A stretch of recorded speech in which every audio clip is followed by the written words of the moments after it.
In lesson 2, you guys reviewed some of the basic facts about atoms. We talked about reading the periodic table and how we figure out the number of protons and neutrons and electrons. So for this next lesson, we're really focusing on the electrons and remembering that the electrons and the protons are the same and that both are based then on the atomic number. We also looked at the Bohr model. So looking at the Bohr model and remembering how to draw the Bohr model and the rules for the number of electrons that we find in each of the energy levels that are shown in the Bohr model. So those two things, there's an assumption that you know them as we go into this lesson, and that we can use that information to help in this next lesson. So we're actually going to use the Bohr model to get us started. So Bohr model to get us started, we'll just use the Bohr model for helium. And helium has 2 electrons. So using the rules for the Bohr model, we've got a dot in the middle that represents the nucleus. We don't have to show any protons or neutrons at all. Then we've got the first energy level here. And the first energy level is capable of holding 2 electrons. So hydrogen would have 1 electron in this energy level. Helium has 2 electrons in this energy level. And so then we've got a Bohr model diagram of helium this way. So this gives us a new piece of information here, and some of you might remember it from class, and some of you might have spaced out over the last couple of weeks and not remember it, which is fine either way. It's called a valence electron. So if I can get the cap off my bed. Okay, different pen. There we go. Cap off the pen. Biggest challenge of the day. So valence electrons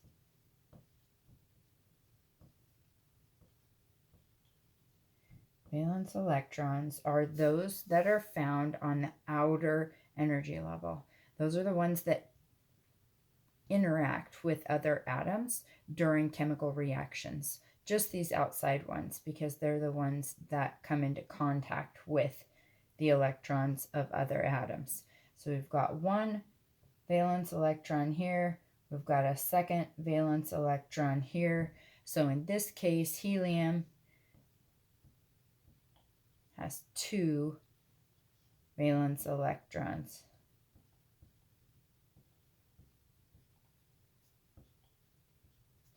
So the Bohr model can help us figure that out. So you guys can actually use the homework that you did from lesson 1 to help you out with the homework from lesson 2.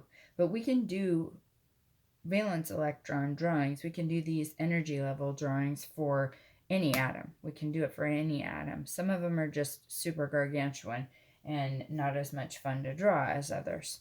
So if we were to draw one that's a little more crazy to draw, let's draw, for example, oxygen. So oxygen has a total of 8 electrons, and we're going to follow those same Bohr model rules for drawing the oxygen atom. So we've got our solid dot in the middle here, and we've got our first energy level. And in this one, I know we're going to need another energy level because obviously the first energy level holds 2. So I need at least 1 more energy level just based on the numbers that I'm seeing there. So I'm going to go ahead and draw that one in.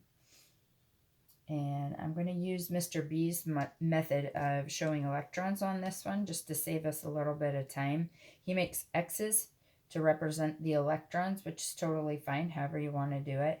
So I've got my first energy level that's got 2 of my 8 electrons here. And then I need 6 more, but I'm still going to work my way around the atom like a clock. So I'm going to start at the top, and the side, and the bottom, and the side, and that gives me a total of 6 electrons. So 6 electrons would actually be carbon. So if I were drawing carbon, I'd be done. That's all I would need. But oxygen has 2 more. It's got 8 electrons. So I'm going to go back and buddy up a couple of the elements here, or a couple of the electrons here, for a total of 8. So now we have 8 electrons. And the next step was looking at and identifying the number of valence electrons. So valence electrons, definition hasn't changed. The valence electrons are the ones that we find in the outer energy level. They're the ones that are going to come into contact with other atoms of different or the same kind of element during a chemical reaction.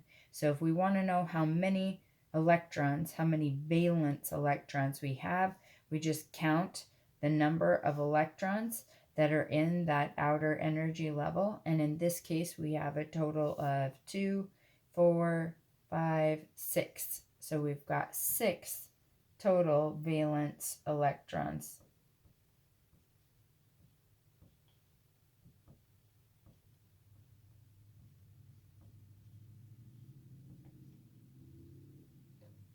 Six total valence electrons. So as long as we're drawing things that are fairly small atoms that are fairly small, if we go up through argon, which is number 18, if we go up into potassium and calcium, 20, we've got a lot of little X's to draw to figure out how many are in that outer energy level. So there's another way we can do this if we use the periodic table instead. And so I'm gonna do this and put my periodic table out here.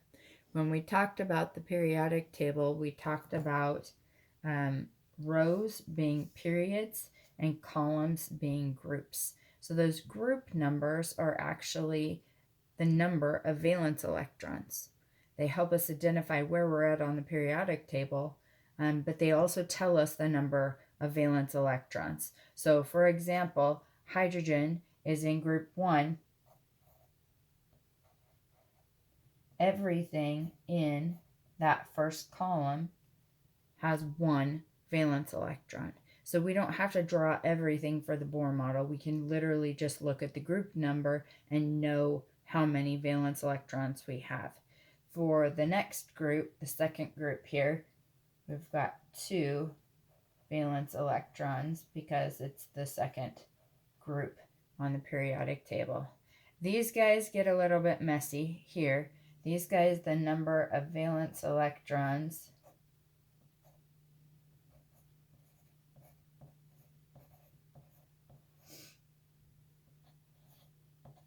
varies. And so we're going to let you wait and suffer when you're in high school about these guys here. We'll leave it as is for now. So 3, we're going to skip over all of this, and 3 is going to be the column where we find boron. So that's going to be our third group there. And then it just continues all the way across until you get to helium. Helium, we've got 8. Now this row is a little funky here too because of helium. Because if you remember when we drew helium, helium only had 1 outer energy level. Well, it can't have 8 because that first energy level can only hold 2. So helium is the only one that's kind of a rule breaker here. Helium, even though it's in group 8, helium has 2 valence electrons because its outer energy level is filled. So if we wanted to draw one of the elements in these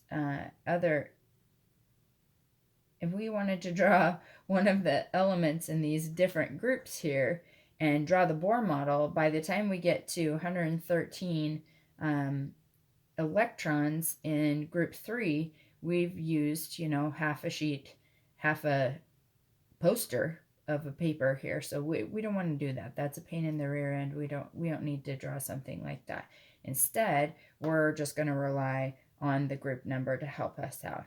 But because of that, there's another way to draw it. So the way that we draw it is called a Lewis dot structure, and that's what we're going to look at next here is the Lewis dot structure.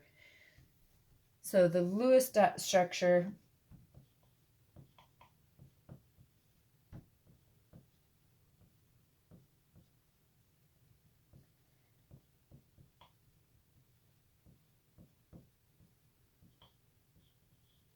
and you can call it a Lewis dot structure, you can call it a Lewis dot diagram. It doesn't really matter which you call it. The Lewis dot part is the important part there. So the Lewis dot structure just shows the valence electrons. So it makes it a lot easier to draw for any element that we're looking at, even if it does have 118 electrons. We only have to worry about the ones on the outside energy level. And so the first step to drawing a Lewis dot structure is to just do the symbol for the element. So we're going to do one of the gargantuan ones that we would never draw, and we'll do gallium. So gallium, the symbol for gallium is Ga, and gallium is in the third group, 3 down under aluminum there. But because it's in the third group, it doesn't even matter that it has 31 electrons. All that matters is it's in the third group, so I know it has 3 valence electrons. And that's all we show with a Lewis dot structure. Lewis dot structure shows valence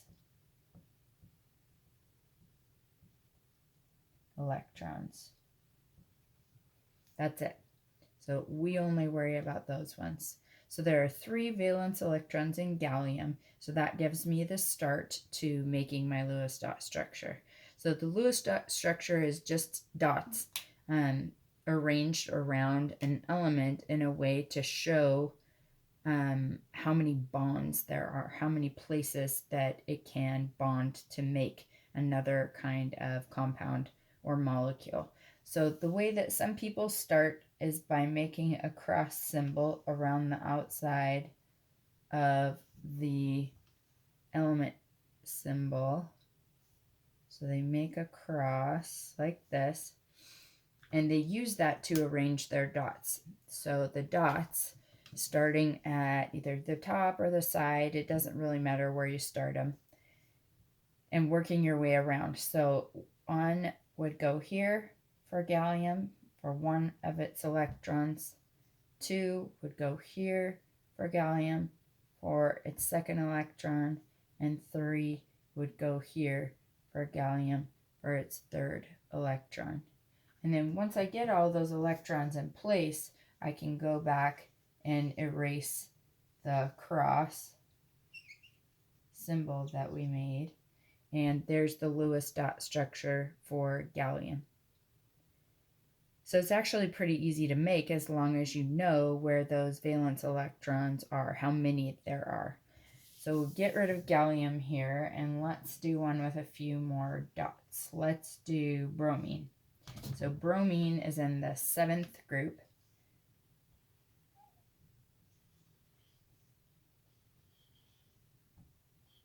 So I'm going to start with the symbol, and then I'm going to go ahead and draw the cross in just like I did with gallium.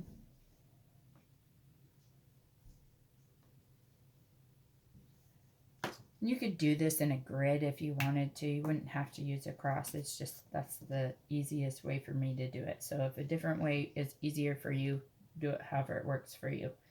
Bromine is in our 7th group here, so we need to have 7 electrons. This is a few more than we did on our last one, so we have to keep going around the circle another time or so. So we're going to start just like we did. We've got 1 valence electron. We've got 2 valence electrons, 3, and 4. And then we're going to go back around again and buddy up those electrons. Electrons like to have friends. When they have friends, they're happy. We don't have to worry about reactions. But when we don't have friends, that's when things get a little violent. So bromine right here, it'd be like, meh, I could use a friend, but nobody's going to die if I don't have one. I'm kind of a loner. That's fine. but we've got to add some more electrons. And so we add those 3 more electrons to make our 7 valence electrons.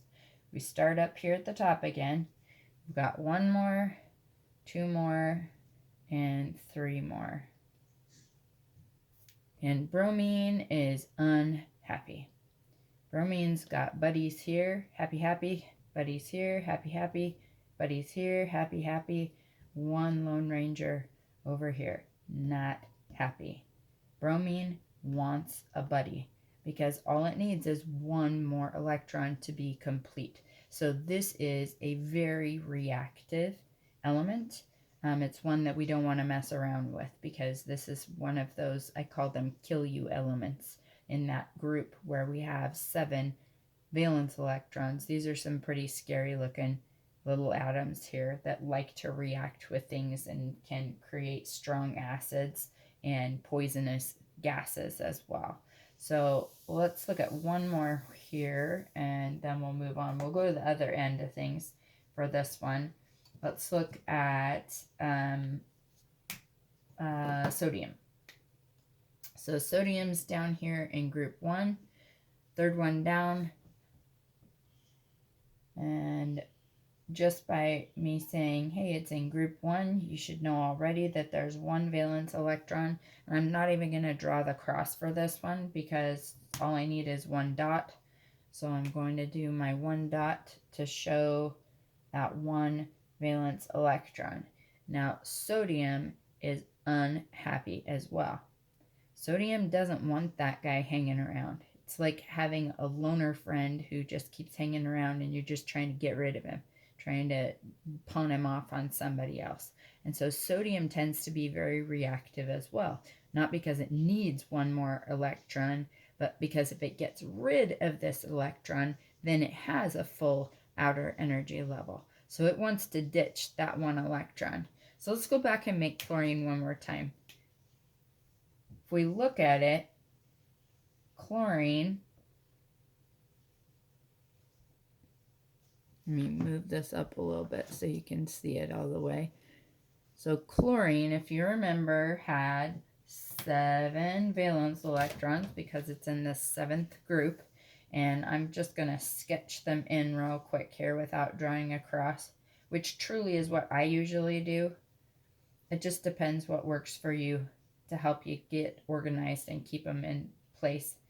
And then I go my second set around till I've got a full 7 there.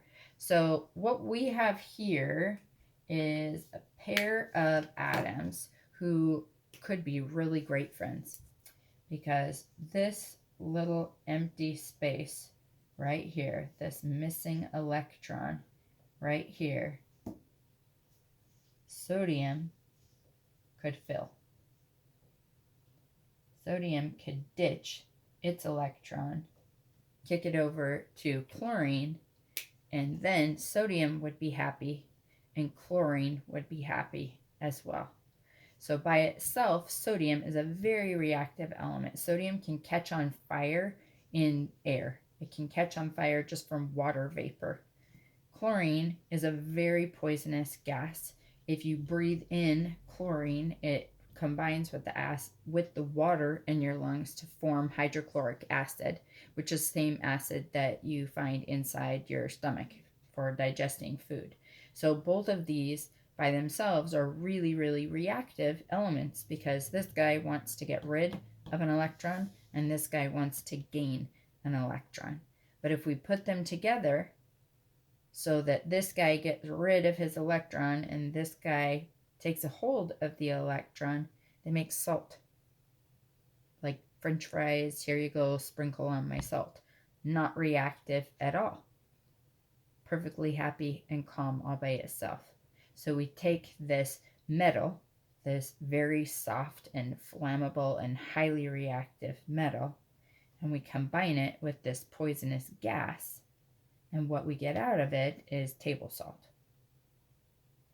But we can see with the Lewis dot structure why they would want to combine in the first place. So this lesson, lesson 2 here, you're looking at drawing these different Lewis dot structures so we can start to see which atoms could and could not combine and how we can get them to do that, and how we can get them to rearrange and make new substances as well.